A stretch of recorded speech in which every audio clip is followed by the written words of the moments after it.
আলাইকুম। দেখেন আপনাদের ভাইয়া গাছ লাগাচ্ছে, কি একটা গাছ নিয়ে আসছে, তাই এখন লাগাচ্ছে। দুপুরবেলা লাগাইছে, এখন কি ঠিক করতেছে।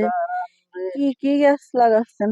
শিউলি ফুল গাছ শিউলি ফুল লাগাইছি দুপুরবেলা। একজন আমার গিফট করেছে, এই শিউলি ফুল গাছটা একজন আমার গিফট করেছে, তাই আমি লাগাইছি। কারণ এইটা আছে বড় হবে, তারপর রাস্তা দিয়ে যারা যাবে তারা আছে ঘ্রাণ শুকবে বা শিউলি ফুল খুঁজে নেবে, তার জন্য এই গাছটা লাগাইছি। দর্শকরা দেখাও গাছটা। দেখেন আমাদের ঘরে পাশে আর কি গাছ লাগাই ফেলছে, শিউলি গাছ সবাই নেবে, সবাই। ফুল ফুটলে আল্লাহ যদি বাঁচায়, এর যদি বড় হয় তাহলে আছে এর থেকে সবাই ফুল নেবে। তো না নাই, কারণ গিফটের গাছ, একজনে গিফট দিছে, বড় হবে, ফুল হবে, সবাই নেবে।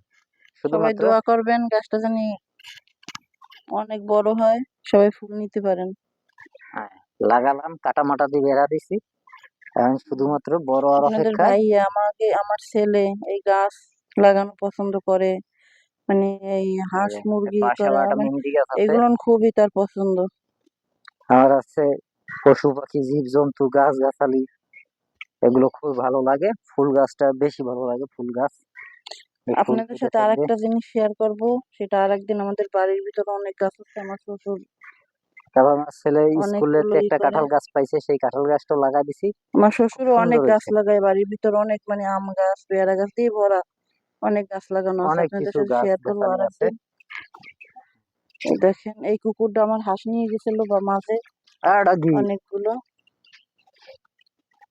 আমাদের এখানে পানি ছিল, পানিটা কমে গেছে এখন, পানি নেই আর আগের মতো। ওই দাও কাটো, কেটে গেছে।